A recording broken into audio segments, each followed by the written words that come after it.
approval of the agenda. I'll take a motion in a second. Moved. Moved by Mr. Ballantyne, seconded by Mr. Allred. Are there any directors opposed? Seeing none, motion passes 5-0.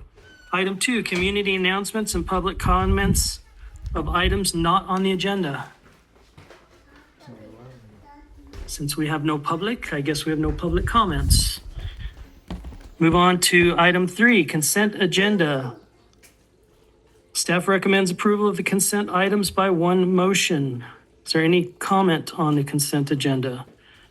All motion to approve consent items A, B, and C. Motion by Mr. Ballantyne, Second. second by Mr. Krokel. Are there any members opposed? Seeing none, motion passes. At this time, I'd like to take a moment to recognize Mr. Harold Smith for 47 years of dedicated service. Resolution we made for you, Harold, 2606926, a resolution of the Mojave Air and Spaceport at Rutan Field of appreciation and recognition of service honoring Harold Smith, adopted June 2nd, 2026, and signed by the board members.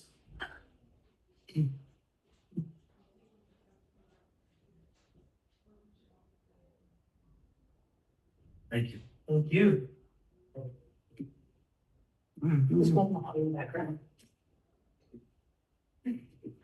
Oh, very good. I'll get it from Carrie. Very nice, very nice. Thank you guys so much. Thank you. Thank you, What are Harold. we gonna do So without I feel Harold? like I've been here all my life. I want to ask you You've how old been you here are. all my life. Yeah, so I'll let you in on a little secret right now that most days I would have worked for free at this place. Some days I would have paid admission.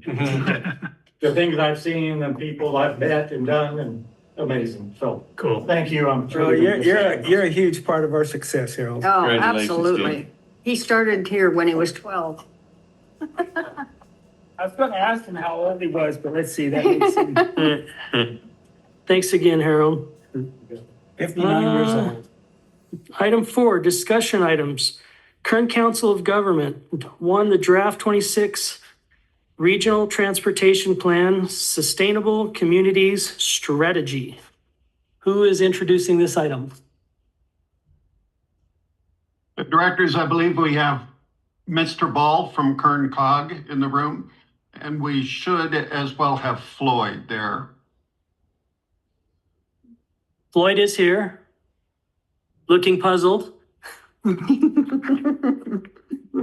And Rob Ball is online. Where is he? So, Dr. Smith, I'd be happy to introduce myself and go through this. I have a little bit 5-minute oral presentation and can answer some questions here at the end. That would be great. All right. Well, thank you, Air and Space Port out there in Mojave. We over here in Bakersfield don't get out there enough, and so I really appreciate Dr. Smith inviting me to be to present this to you. The short story is Kern Cog updates our regional transportation plan every 4 years, and it goes out 20 plus years or so. And the plan is expected to be completed with public review July 2nd. So you have about a month to provide input on it. Now, Kern Cog doesn't deal much in the realm of aviation and aerospace. However, the plan is required to deal with all modes of transportation. So we talk about rail and we talk about aerospace in there. But frankly, we don't have very much contact with the aerospace industry. And so if you guys were to go over the portions that were pertaining to the areas that you guys are expertise in, we'd be very excited to be able to update those sections. Some of those probably haven't been updated back since the Airport Land Use Commission days when Kern Cog served as the Airport Land Use Commission for the county. Just to give you, who KernCog is.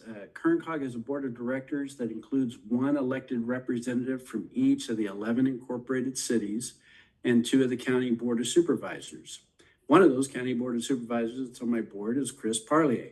So he's your direct representative on KernCog's board. And if KernCog is not being responsive or something along those lines, you can talk to Chris, and Chris will talk to my executive director, Jay Schlosser, and we will see what we can do to rectify the situation as quickly as possible. The COG board, with technical input from COG staff, decides on how to spend gas tax money, primarily for roads, as well as other transportation-related revenue within the region. But it really is primarily towards rail, transit, sometimes rail. The first step in identifying transportation projects that get funded is that they be included in this 20+ year plan that we update every 4 years. So to get access to state federal funding, one of the requirements is that be in the long range plan. And then we also prepare a short-term plan of projects going out about 4 years. And that's where the funding, the gas tax funding, is getting appropriated. So KernCog is now concluding a federally required 4-year public outreach process that has garnered input from over 10,500 residents in Kern over the past 4 years. And we getting information on how we should expend $14 billion in estimated gas tax revenue over the next 20+ years. Half of the input has come from 50 public workshops over those years, and as well as booth events, and the other half came from an online set of surveys, annual surveys of about 1,200 persons, statistically valid phone and texting survey. Included in your packet, I believe you guys all received the packet. If not, you can go out to the website and get a copy of the actual document itself at kerncog.org/cargo. But included in the packet that we sent out on is public review process and the draft long range plan. And again, all comments are due by July 2nd. So that's really the bottom line, what we're here for today. What we've heard through all this public input and bottom-up public outreach is to maintain, fix, and finish what we have already. And it's been very consistent over the past several decades in terms of fix the potholes already. So your packet would, if you had a copy of that, include a long-term regional transportation plan transmittal memo, public meeting flyers, a draft executive summary to the long-range transportation plan, and a listing of projects for Southeast Kern. And so this is where you guys can really help us out. You're the local experts. You understand what's needed here within this area of the county. And just to let you know, that has a little summary table at the top. It shows that Southeast Kern is about 5% of the county population, including California City, all the way down to Rosemont, Mojave. However, you guys are receiving over 10% of the benefit of the expenditures in this long-range plan. The plan includes $196 million in funding for road maintenance over the next 20+ years. It also identifies $140 million for truck climbing lanes on 58 and connecting over to Bakersfield. Also, there is an interesting project in what we call the next in line list. And this is next in line simply is a euphemism for we haven't identified the funding for it yet. $102 million in future funding for Mojave Air and Spaceport. And my recollection is that there was some discussion about doing something with the rail spur that goes into the, but we'd like more specifics on that. If you guys have something that can long-range plan or something that you guys are looking at, we'd be very interested in reflecting that in our long-range transportation plan. Also 75 million for funding for, let's see, what's that say? Mojave Inland Port. That's that development up there at 14 and 58 southeast quadrant. I understand there's been some financial issues with it, but there's a second project that's beginning to develop out of there. If you happen to attend the Current Transportation Foundation, you would have seen some of the things they're talking about out there. So the long-range transportation plan, environmental document, short-term, 4-year improvement program, and associated federal air quality documents and projects are now out for public review. And comments, written comments received by July 2nd to those documents we'll be looking at and responding to in writing. Adding projects to the next in line list is a little more easy to accommodate. If there's something like a new funding source that we haven't identified or gone after, getting something into the short-term list is a little more difficult, but we'd be very interested in working closely with you guys depending on what those funding sources are. So Kern Cog would be happy to try to answer any questions, and I will be taking them back to staff and our board with that feedback. And so with that, I'd be happy to answer any questions. Again, July 2nd is when we need your comments on that. Go out to www.kerncog.org/cargo, slash, it's not cargo, that's the different one, /2026 RTP is the one that you want to hit for that. You just go to kerncog.org and you hit the main page and you can comment on the long range transportation plan. All right. That concludes my presentation. Well, thank you very much. I think we'd be really interested in the rail spur money for future use, especially since we just put $750,000 of unscheduled funding into our rail spur. That would be something that we'd definitely be interested in talking to you about. All right. So board members, if I may, I'd like to offer a suggestion. Sure. I'd like to offer that you allow staff to work this. I have reviewed the package, and frankly, since we are more of a flight test facility than a transportation hub, the loosely attached narrative about Mojave is somewhat appropriate. But I would like to staff it through all the directors and come to you at the next board meeting for recommendations for additions, subtractions, or changes that we can then appropriately, with your approval, take forward to Kern Cog for potential inclusion in the plan. That sounds great. That sounds good. Thank you. All right. Thank you, sir. Thank you. We'll move on to item 2, the draft 2027 Federal Transportation Improvement Program. Is that part of what we just discussed? Yeah, that's the same item. Okay. And then corresponding analysis, draft environmental impacts. Okay. Yeah, all the same.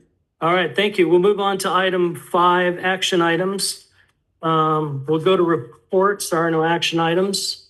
And I'm going to fill in for Lynn. It looks like we have a celebration of America's 250th birthday color run walk, June 20th. And it looks like to be in Lancaster from what I read here. Red, white, and blue 5K color run, June 20th, $20 entry, day of event $25.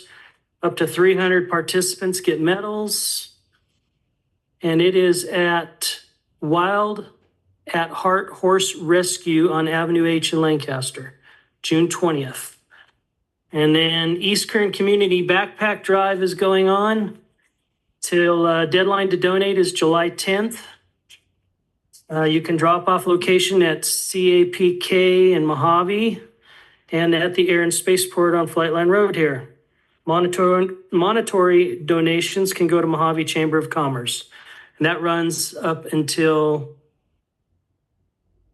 July 10th, and they're looking for pencils, pencil boxes, crayons, pencil packs, colored markers, notebooks, pocket folders, glue sticks, rulers, and backpacks, of course.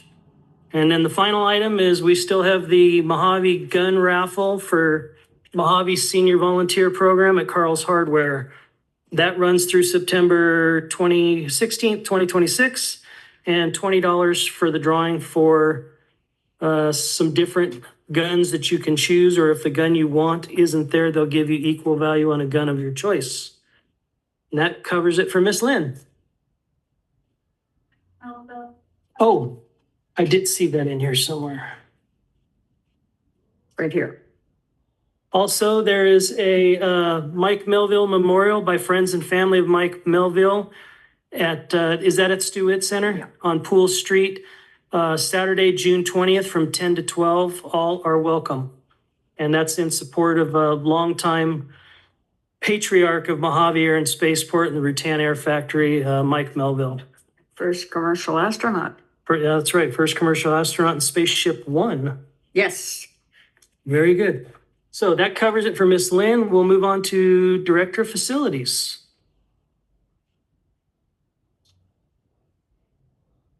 Good afternoon, directors. My first item, or most important, with the departure of Harold Smith, we have two new employees to introduce to the board. Mr. Michael Halpin, who's our new fuel manager. He'll be taking the helm effective Friday at, whatever time Harold leaves. And Andrew Quintero, who's one of our fuelers. And unfortunately, I haven't had a lot of chance to work with them, so I'm not going to do my normal spiel of telling you how great I think they are, even though I do.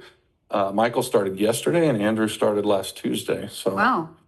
I'll let them Good in. hands, great guy. We'll be calling you. As I say, you got 2 weeks to get to know them, and we'll quiz you at the next board meeting. Fair enough. All the feedback has been extremely positive. I will say this about the two of them. Both of them started feet on the ground first day. Both have already done hot fuels in the short time they've been here. So Welcome aboard, feedback from the gentlemen. other crew members has been all positive. Great.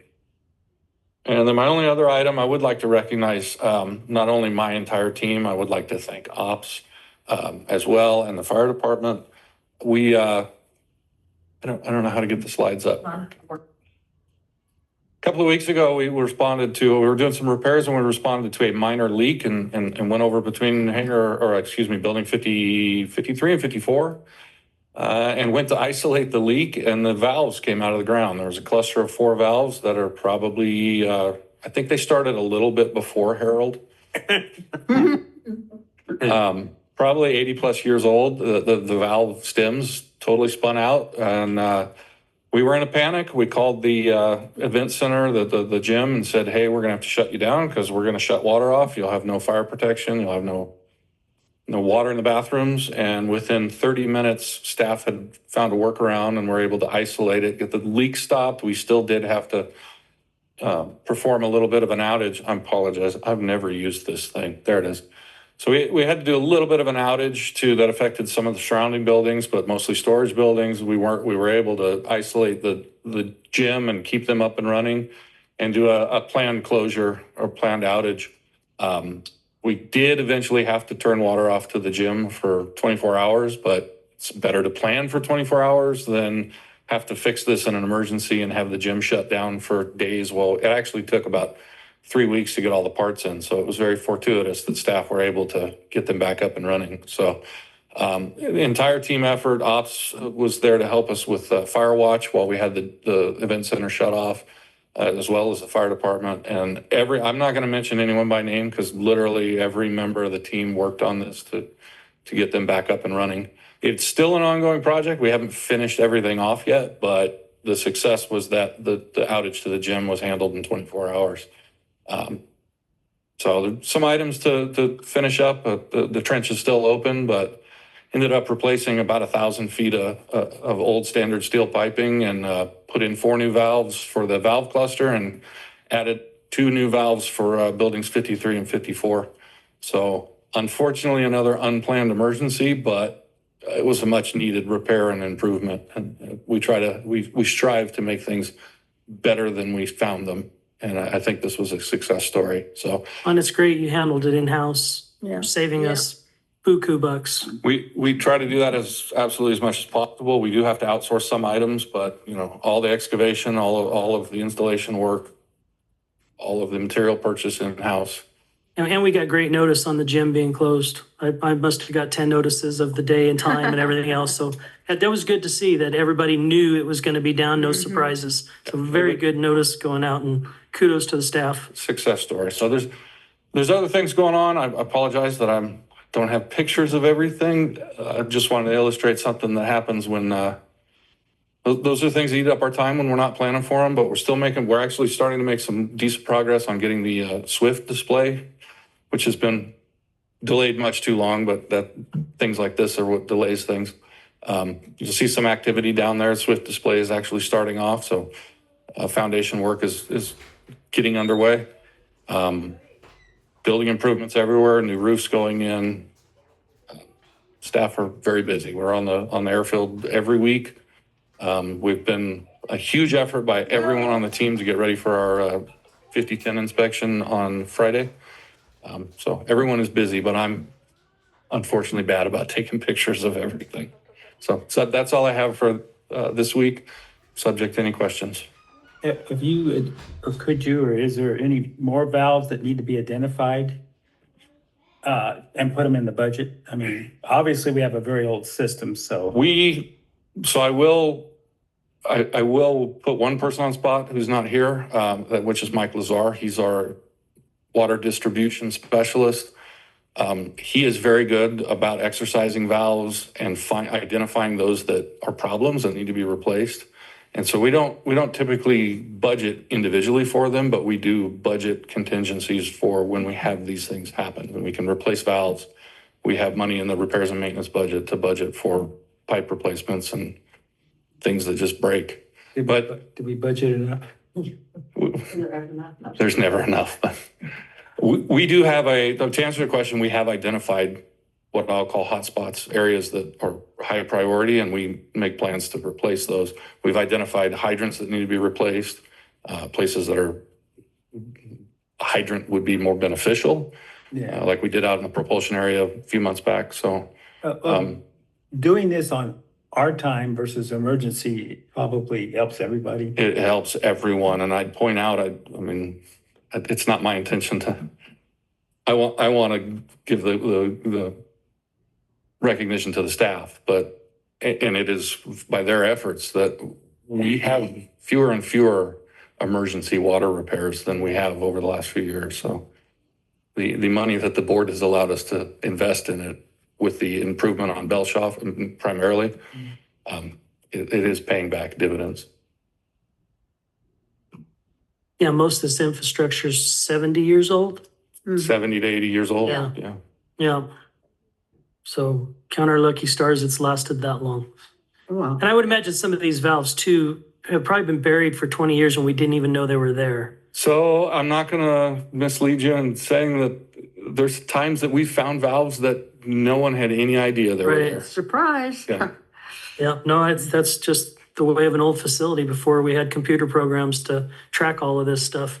Right. And then there's the years of inputting it into the computer system so we know where it's at. We've invested a lot of time in that. And that, I will say to that point, when I mentioned that it took 30 minutes for the staff to find a workaround, it's because of the documentation that we've done over the years and been able to have better drawings, and they have an understanding of how the system works. So they really didn't even have to go search for drawings like we did in the past. Yeah. They have them on their phone and they understand how it works now. So they know what valve to go to before they look at the drawing. And it's not 100%. Sometimes they'll go to where they think something is and they have to consult the drawing, and then they'll go, well, let's try that one. And that shuts it down. And so that's, in years past, it may have been hours that we were dealing with a leak before we could get it stopped. And it was, in this case, it was 30 to 40 minutes. That's great. Kudos to your staff. Thank you. All right, we'll move on to the CEO report. Dr. Smith. Good afternoon, ladies and gentlemen of the board. Got quite a few updates for y'all. A week ago Saturday morning, got a call from Congressman Fong himself and highlighting some initiatives that are going through appropriations as we speak. So nothing concrete to report to the board at this time, but I will tell you we have a strong advocate in the U.S. Congress and Congressman Fong. And selfishly, I like the fact that he has me on his speed dial and we maintain that level of communication that we can talk about initiatives that will benefit all of Kern County and the nation here at the Mojave Air and Spaceport. Additionally, good conference call with the RII California Jobs First grants. The update is that's moving forward and we'll hopefully have a positive outcome or an outcome of sorts prior to the next board meeting. We are absolutely still in the hunt moving forward, hopefully competitive for that grant. At the recent California Defense Summit, which was also where the Governor's Military Council took place, some great interface and updates with the military installations in California. The United States Navy absolutely loves hot pit refueling at Mojave. It is a force multiplier, it's combat training, it's remarkably effective. Early discussions with Edwards Air Force Base is they may have to look at literally running out of space for the amount of testing they need to do, and their respective budgetary authorities may be providing some relief for them and NASA up here growing out of that council. Had a good opportunity to keynote Memorial Day at Forest Lawn, where the Air and Spaceport got considerable press in that local community out there. The Far Out competition just wrapping up now. I had the opportunity along with Ariel to provide some opening comments. Truly remarkable to see the kinds of rocket systems these college students from 3 different countries are putting together right here at Mojave Air and Spaceport. I will be at Space Tech leaving this afternoon, actually. That's why I'm broadcasting from home. To participate in a panel down there on the business case around air and spaceports across the United States in total. Alta One Credit Union, this is really exciting. I have not been shy about the fact that I want to lift up the town of Mojave because I do believe that rising tide raises all ships. So I'm very excited to report that Alta One, now we don't have a shovel in the ground yet, but they plan on putting a branch at Mojave Air and Spaceport, a brick and mortar branch that will serve the entire community of Mojave, in particular service the members of the Air and Spaceport. They're also going to upgrade their ATM terminal in 58 in the building you're sitting in right now, from one that simply dispenses cash to ones that will provide change, accept deposits, and provide multiple other electronic services. So that'll be a great add to the community in total. There'll be further discussion coming up on this, but CalSpace would like to do a forum at the Stewart Center, a small conference. We're still investigating what it is the ask is really for that. Early research tells me it's a, again, not-for-profit organization that wants to assist in putting Mojave clearly on the map as the air and spaceport of choice in the United States. So I love the initiative, but more to follow on that one as we investigate and really look into it. They believe they can put the conference in without a reduced price. But if this is something that's going to directly benefit the airport, I may be coming back to the board with an ask regarding that. Maybe we meet them somewhere in the middle. Maybe we go ahead and offer the use of the facility if it's actually a nonprofit and we see the dividend coming out of that program.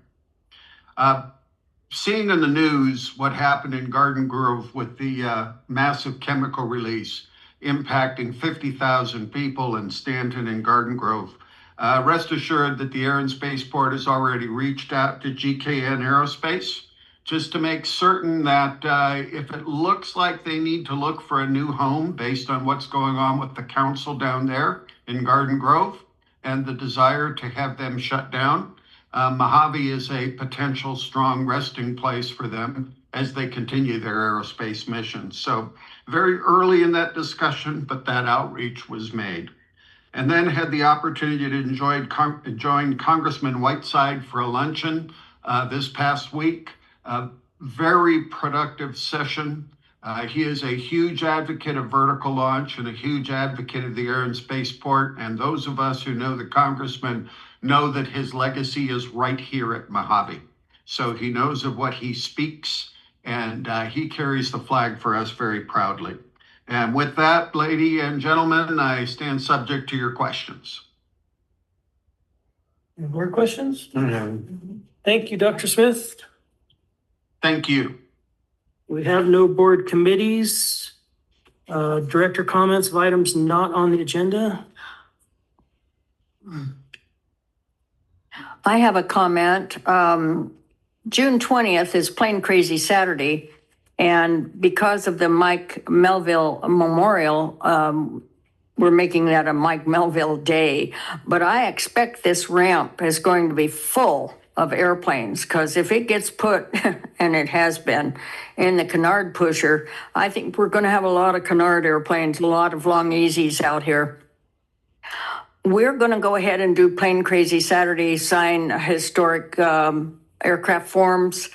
And I'm just going to show the documentary movie Black Sky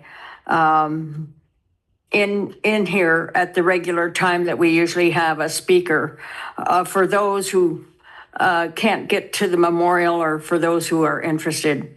Because June 21st is the day that Mike flew Spaceship One into space. And so it's an anniversary. He's part of this spaceport's history and making it a spaceport. So it's a significant day.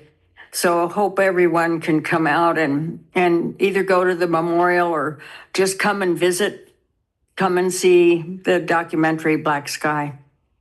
Thank you. Thank you, Ms. Hanson. Any other director comments? All right, we'll excuse everybody and move into closed session. Recording stopped. And would the board like me to remain up? Yes, please. Thank you.